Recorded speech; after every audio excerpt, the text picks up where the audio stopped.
Welcome to our daily mains answer writing initiative day 27। आज का जो हमारा टॉपिक है that is based on electoral bond. Recently एक रिपोर्ट आई थी जिसके अंदर में एसबीआई ने एक आरटीआई में एक रिप्लाई दिया है जिसके अंदर में इट हैज टोल्ड कि कैसे उनके जो ज़्यादातर इलेक्टोरल बॉन्ड्स सेल हो रहे हैं, the majority of electoral bonds which are being sold वो 1 करोड़ या उससे ज़्यादा के डिनोमिनेशन के हैं, मेजॉरिटी ऑफ देम। सो इस कंटेक्स्ट में इसका क्या रिलीवेंस है, इसका क्या सिग्निफिकेंस है, इस कंटेक्स्ट में आज हम डिस्कशन करेंगे इस टॉपिक के ऊपर दैट इज इलेक्टोरल बॉन्ड या फिर पॉलिटिकल फाइनेंसिंग के ऊपर में। So let's start with our question. आज का हमारा क्वेश्चन ये है, the electoral bond scheme serves to promote corruption in trying to preserve the anonymity of donors in political financing, critically evaluate the features of the scheme and issues associated with it and suggest ways to address them। So हमारा question जो है ये basically एक statement propose करता है जिसमें ये बोला जा रहा है कि इलेक्टोरल बॉन्ड स्कीम जो है ये करप्शन को प्रमोट करने में और ज़्यादा हेल्पफुल है by in order to preserve the anonymity of donors. इसके इस कंटेक्स्ट में इस स्टेटमेंट के बैकग्राउंड में हमको एक क्वेश्चन दिए हुए हैं कि हमको ये जो स्कीम है इसके फीचर्स को डिस्कस करना है, उनके जो इश्यूज एसोसिएटेड हैं इस स्कीम से उनको डिस्कस करना है और उन इश्यूज को हम कैसे एड्रेस कर सकते हैं, इसमें हमको वे फॉरवर्ड या सजेशंस या रिकमेंडेशंस हमको देना है। So let's start with our answer. हमारे आंसर में intro part will deal with the features of the scheme, उसके बाद बॉडी पार्ट में we will introduce the issues associated with the scheme and the way forward or the recommendations, and lastly we will conclude our answer।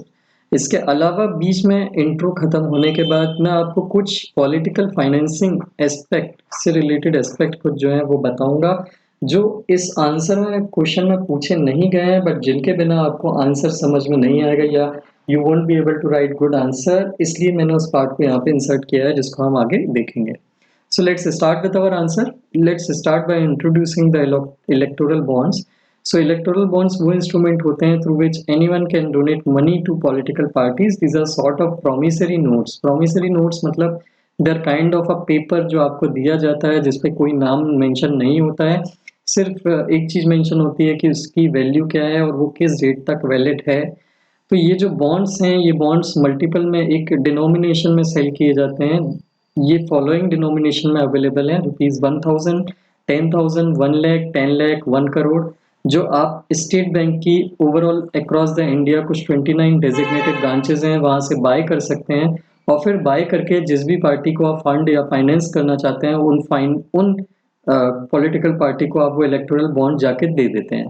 सो ये जो donor है, donor को जो amount पे करना होता है this can be paid only in the cheque और डिजिटल मीडियम फॉर्म। कैश के थ्रू आप पे करके वो इलेक्टोरल बॉन्ड पे नहीं या बाय नहीं कर सकते, only to the authorised SBI branch.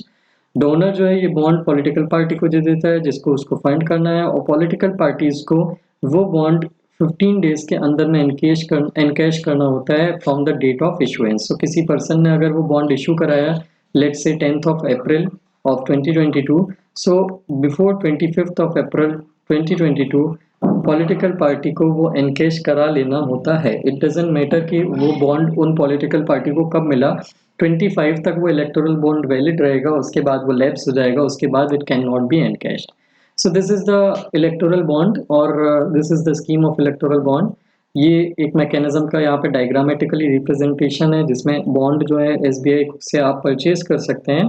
कोई भी बायर जो है वो उसको पॉलिटिकल पार्टी जो है उसको डोनेट कर सकता है। कंडीशन ये है कि वो political party it should be registered with election commission of India and previous जो लास्ट लोकसभा या फिर स्टेट असेंबली का इलेक्शन हुआ है उसमें it should have got at least 1% of votes.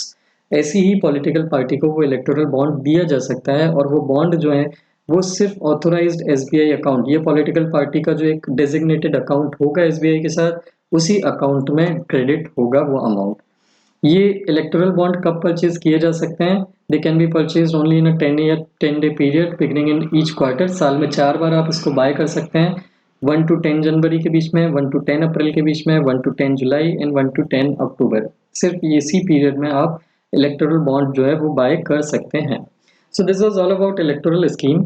अब हम इलेक्टोरल स्कीम से रिलेटेड इश्यूज पे जाएं उसके पहले हम एक ब्रीफ ले लेते हैं पॉलिटिकल फाइनेंसिंग या इलेक्टोरल फाइनेंसिंग का जो सिस्टम है इंडिया में उस पर थोड़ा सा एक हम व्यू ले लेते हैं। ये हमसे पूछा नहीं है बट इसको समझे बिना इलेक्टोरल बॉन्ड की स्कीम को थोड़ा सा डिटेल में डिस्कस करना it will be hard. So India में पॉलिटिकल पार्टीज जो हैं वो कैसे फंडिंग ले सकती हैं इलेक्शंस के लिए, या तो कोई इंडिविजुअल जाके उनको मनी दे सकता है डोनेशन, या फिर दूसरा रास्ता होता है स्टेट या पब्लिक फंडिंग का, जिसमें स्टेट जो है गवर्नमेंट जो है डायरेक्टली पॉलिटिकल पार्टीज को मनी देती है। This funding can be of two type, direct और इनडायरेक्ट। डायरेक्ट में गवर्नमेंट जो है वो डायरेक्टली पॉलिटिकल पार्टीज को मनी देती है। तो ये जो सिस्टम है ये हमारे यहाँ प्रोहिबिटेड है। हमारे यहाँ government is not allowed to fund और give money to any political party directly. Indirect funding का एक सिस्टम होता है जिसमें free access to media, free access to public places for rallies, free और सब्सिडाइज्ड ट्रांसपोर्ट फैसिलिटीज ये available होती है या अलाउ होती है इंडिया में इन अ रेगुलेटेड मैनर। सो ये एक इनडायरेक्ट फंडिंग का फॉर्म है।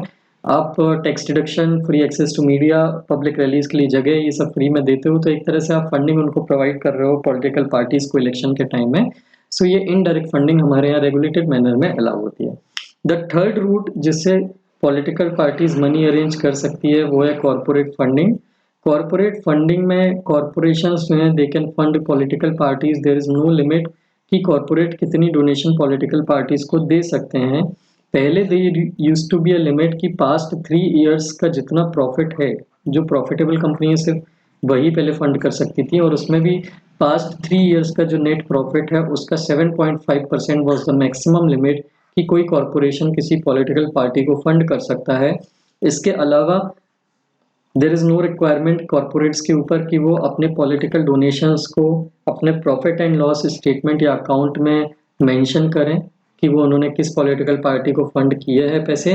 पहले ये चीज़ रिक्वायरमेंट थी कि पॉलिटिकल पार्टी कॉरपोरेशन जो होती थी उन्होंने किसी भी पॉलिटिकल पार्टी को कोई भी डोनेशन दी है तो उनको दोनों चीज़ें बतानी होती थी कि उन्होंने कितना अमाउंट किस पॉलिटिकल पार्टी को डोनेट किया है अपने शेयर होल्डर्स को, ये उनको बताना होता था। बट 2017 के बाद से एक अमेंडमेंट करके ये वाली लिमिट 7.5% की जो लिमिट है ये, और प्रॉफिट एंड लॉस अकाउंट में शो करना कि किस पॉलिटिकल पार्टी को कितना फंड किया है, ये दोनों चीज़ों की लिमिट जो है, ये दोनों चीज़ों की रिस्ट्रिक्शन जो है कॉरपोरेशंस के ऊपर से हटा दी गई हैं। So now there is no limit कि कॉरपोरेट कितना फंड कर सकता है किसी भी पॉलिटिकल पार्टी को, and there is no restriction कि कॉरपोरेट को ये बताना पड़ेगा कि उन्होंने कितने पैसे किस पॉलिटिकल पार्टी को डोनेशन में दिए हैं। 2017 अमेंडमेंट के बाद ये दोनों चीज़ें रिस्ट्रिक्शन हटा दी गई हैं। तो ओवरऑल अगर हम देखें तो there are two sources of funding for political parties. एक अननोन सोर्सेज होते हैं और एक नोन सोर्सेज होते हैं। पॉलिटिकल पार्टीज के पास 20,000 रुपीज से नीचे कोई भी डोनेशन आती है तो it is not obligatory on them to reveal the sources. 20,000 rupees से ऊपर की अगर कोई सिंगल डोनेशन उनके पास आती है तो वो चीज़ उनको इलेक्शन कमीशन ऑफ इंडिया को रिपोर्ट करनी होती है, but this rule do not apply to electoral bond. Okay, so known sources में कोई भी डोनेशन अबव 20,000 रुपीज़ की आती है एक्सेप्ट फॉर इलेक्टोरल बॉन्ड, जिसमें डोनर डिटेल्स जो होती है वो कंट्रीब्यूशन रिपोर्ट में जो इलेक्शन कमीशन को सबमिट की जाती है उसमें अवेलेबल होती है। और अननोन सोर्सेज ऑफ इनकम जो होते हैं पॉलिटिकल पार्टीज़ के, वो इनकम टैक्स रिटर्न में डिक्लेयर तो होते हैं बट उसमें source of income for donation नहीं होता which are below ₹20,000। So donations via electoral bond, sale of coupon, relief fund, miscellaneous income, voluntary contribution, contribution for meeting or mochas, they are not available, they are not made available in the public domain by the political parties. They are not obligated on, it is not mandatory for them to reveal the sources of income which are below 20,000 rupees by a single source. इसके अलावा electoral bond चाहे वो 20,000 से कम का हो चाहे वो 20,000 से ज़्यादा का हो, it is not mandatory for the political parties to show the source of income coming through electoral bond. So ये known and income unknown sources हैं जहाँ से political parties of income आते हैं। एक बार हम फिर से देख लेते हैं एक्सप्लोर की फंडिंग ऑप्शंस क्या क्या हैं या कितने तरह के फंडिंग ऑप्शंस होते हैं पॉलिटिकल पार्टी के पास। अगर लेस देन 2,000 रुपीज़ की कोई डोनेशन है so that can be done in cash for political party, and इसमें सोर्स बताने की नीड नहीं होती है कि कहाँ से वो डोनेशन आई है।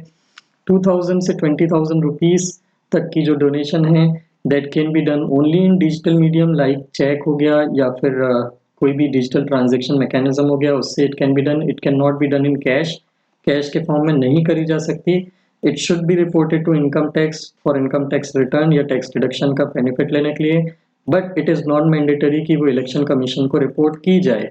वहाँ पे सोर्सेज जो हैं वो हिडन होते हैं, इसलिए क्योंकि इलेक्शन कमीशन को डिटेल नहीं देनी होती 20,000 तक की डोनेशन की कि वो किसने दिया है, तो वहाँ पे सोर्सेज जो हैं हिडन होते हैं, इसलिए अननोन सोर्सेज वहाँ पे आते हैं इनकम के।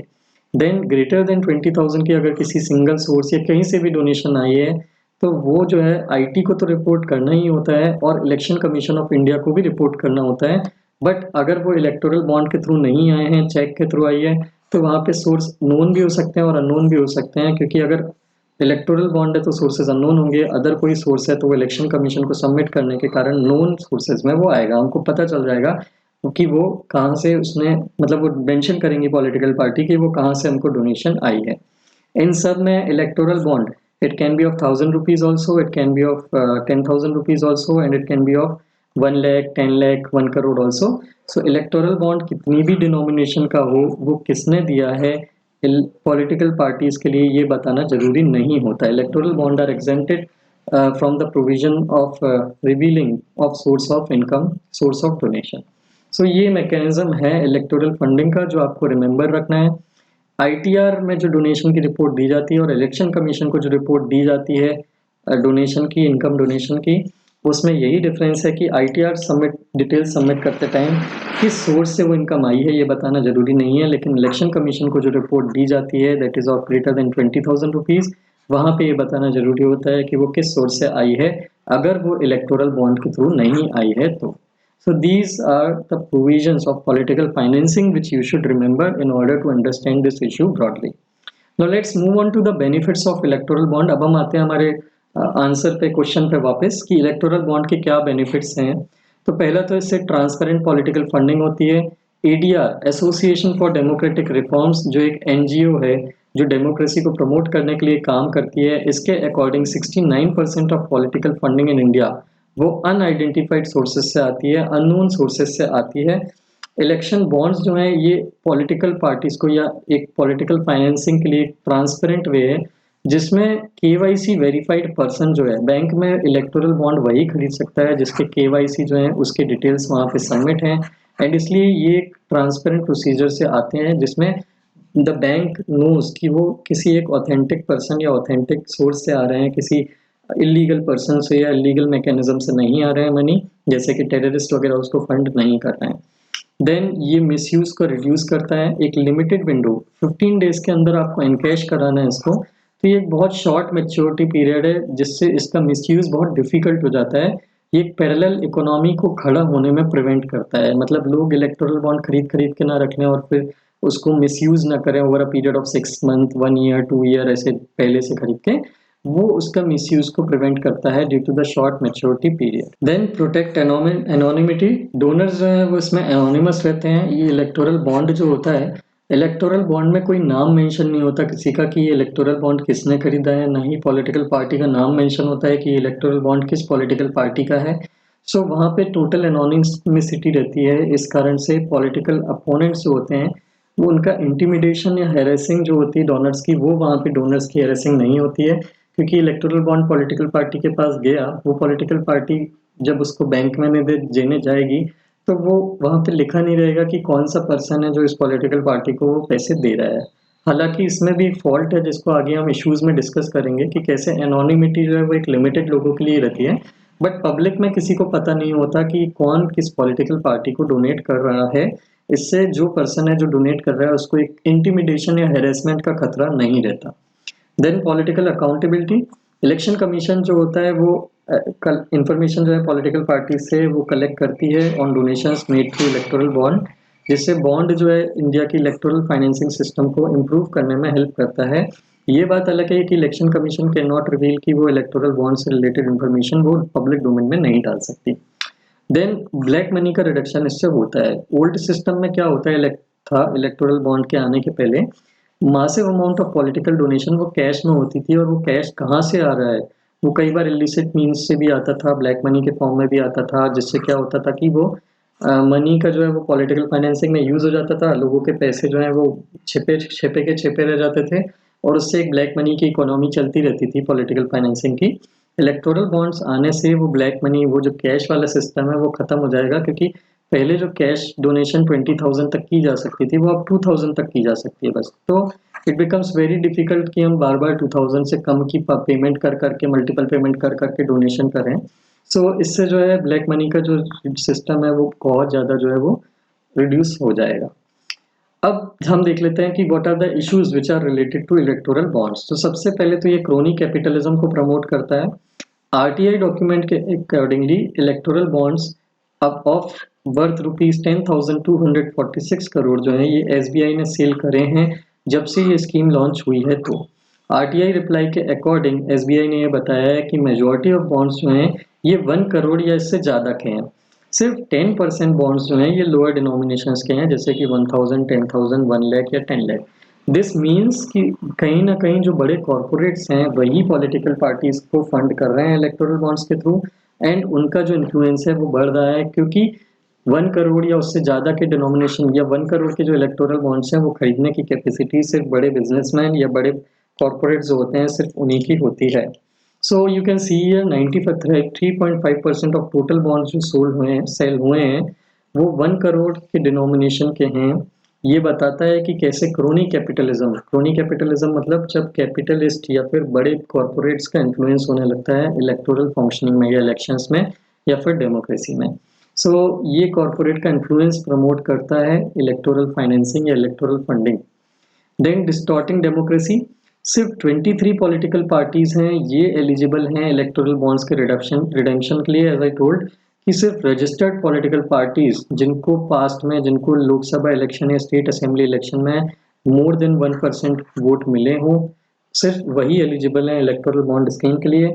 ये फ्री और फेयर इलेक्शन का जो है एक वायलेशन है, बिकॉज नई पॉलिटिकल पार्टीज या छोटी political parties they can not be eligible for this electoral bond scheme and they cannot get funding through this route. Then third, political influence.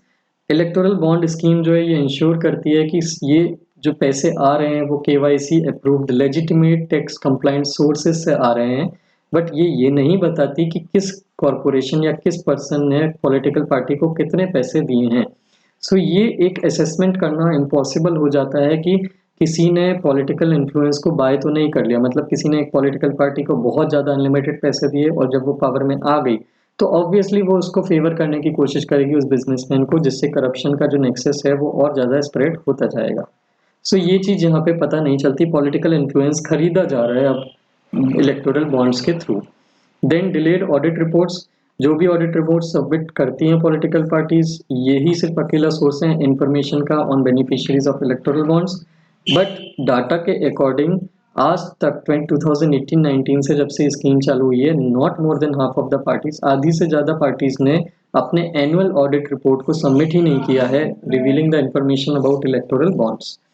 Then non disclosure to election commission, RPA के according tax authorities को 2000 से ज़्यादा की कोई भी donation है वो reveal करना होती है, बट फाइनेंस एक्ट 2017 के अंदर में ये क्लॉज इलेक्टोरल बॉन्ड्स पे अप्लाई नहीं होता है, जिससे जो क्लीनिंग अप का पर्पस है, जिस माइंडसेट से ये इलेक्टोरल बॉन्ड की स्कीम लाई गई थी वो वहाँ पे स्कीम जो है इम्प्लीमेंट नहीं हो पाती सक्सेसफुली।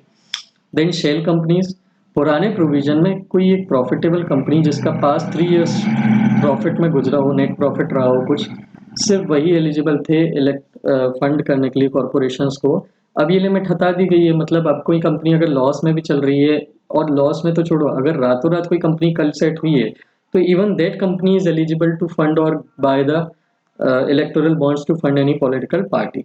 सो ये जो है एक शेल कंपनी का सिस्टम स्टार्ट करता है, किसी कंपनी को अगर ब्लैक मनी लॉन्ड्रिंग करनी हो तो वो एक शेल कंपनीज को एस्टेब्लिश करके उसके थ्रू इलेक्टोरल बॉन्ड बाय करके और पॉलिटिकल पार्टी को फंड कर सकती है, and no one will be able to know. तो एक शेल कंपनीज का सिस्टम यहाँ पे टैक्स एवेजन का स्टार्ट हो जाएगा। Then disclosure of the amount, even major political parties, लोग इलेक्टोरल बॉन्ड्स के अंदर में एक सिस्टम है कि political parties can choose to report the sources of donations which they get, but even the major political parties वो amount receive जो भी हुआ इलेक्टोरल बॉन्ड से वो डिस्क्लोज नहीं करती हैं। Majority of political parties choose to remain anonymous in the terms of sources of income they gain. So the share of unknown sources of income for national parties जो है वो 66% था 2015-17 में, ये 2019-21 के पीरियड में 71% हो गया है। इस सेम पीरियड में इलेक्टोरल बॉन्ड्स जो है ये नेशनल और रीजनल पार्टीज की टोटल इनकम का 57 और 64% बढ़ाता है। सो इस डाटा के बेस पे हम ये कंक्लूड कर सकते हैं कि अननोन शेयर ऑफ इनकम है वो इलेक्टोरल बॉन्ड स्कीम आने के बाद और ज़्यादा बढ़ गया in total financing of political parties. Then the next issue is hindering right to no.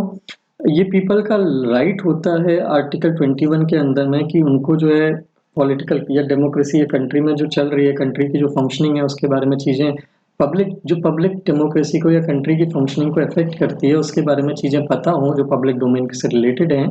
सो ये जो चेंज है ये जो इलेक्टोरल बॉन्ड को एग्जेम्प्ट करने का चेंज है कि वो ज़रूरी नहीं है उनकी जो पॉलिटिकल डिटेल्स हैं वो बताई जाए डोनेशन से रिलेटेड, ये सिटीजन का राइट टू नो इन्फ्रिंज करता है और पॉलिटिकल क्लास को और ज़्यादा अनअकाउंटेबल बनाता है।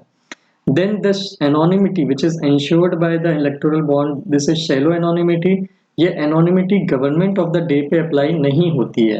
ये इलेक्टोरल बॉन्ड का जो डॉक्यूमेंट या पेपर होता है इसके टॉप पे एक सीरियल नंबर लिखा होता है, हिडन सीरियल नंबर, जिस सीरियल नंबर को देख के गवर्नमेंट, सिंस एसबीआई जो है ये गवर्नमेंट का पब्लिक सेक्टर बैंक है, मतलब गवर्नमेंट का ही बैंक है, तो the government of the day या जो रूलिंग पार्टी जो है they can any time know कि ये इलेक्टोरल बॉन्ड, ये जो सीरियल नंबर है ये किस चेक से खरीदा गया था, किस पर्सन ने खरीदा था और ये किस पॉलिटिकल पार्टी को दिया हुआ है।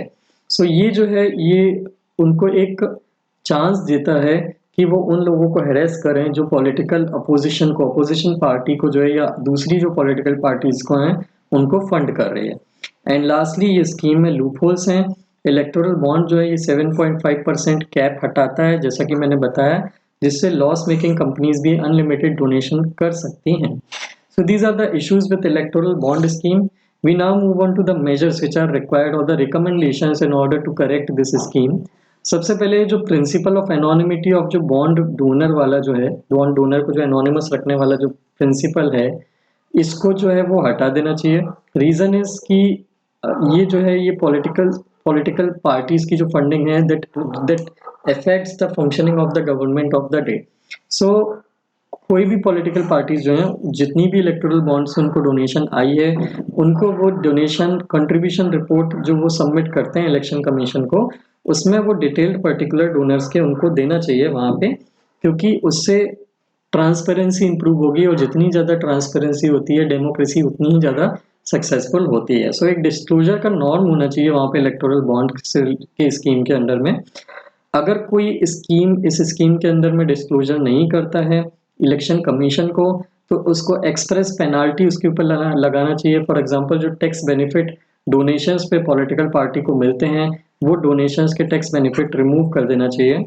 देन ऐसी पॉलिटिकल पार्टीज जो एक बहुत लंबे टाइम से इनएक्टिव हैं उनको इलेक्शन कमीशन को डीलिस्ट कर देना चाहिए कि they will not be eligible for electoral bond scheme to prevent any kind of misuse of this bond scheme.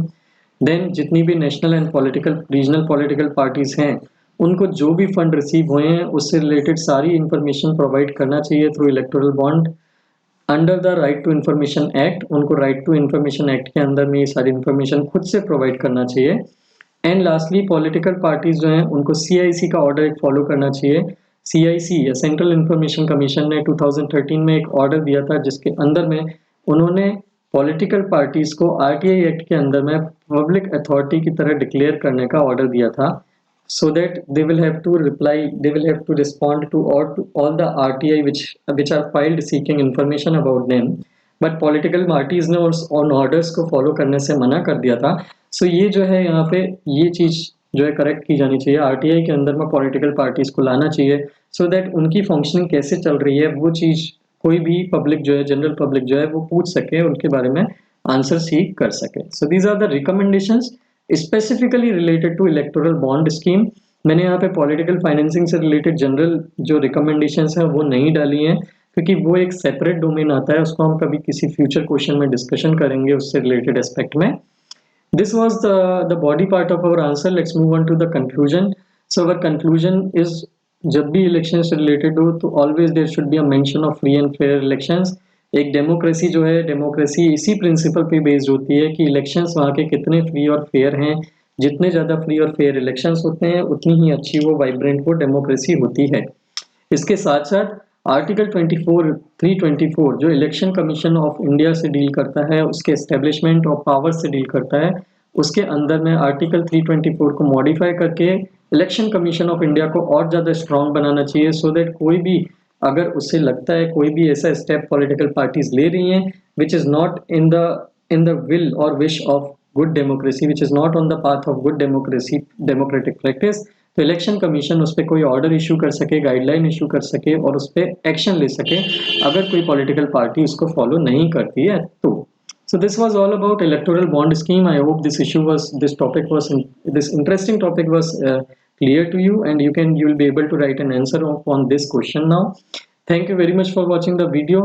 If you like the video, please do share it and subscribe to the channel if you haven't yet. Thank you very much for watching the video.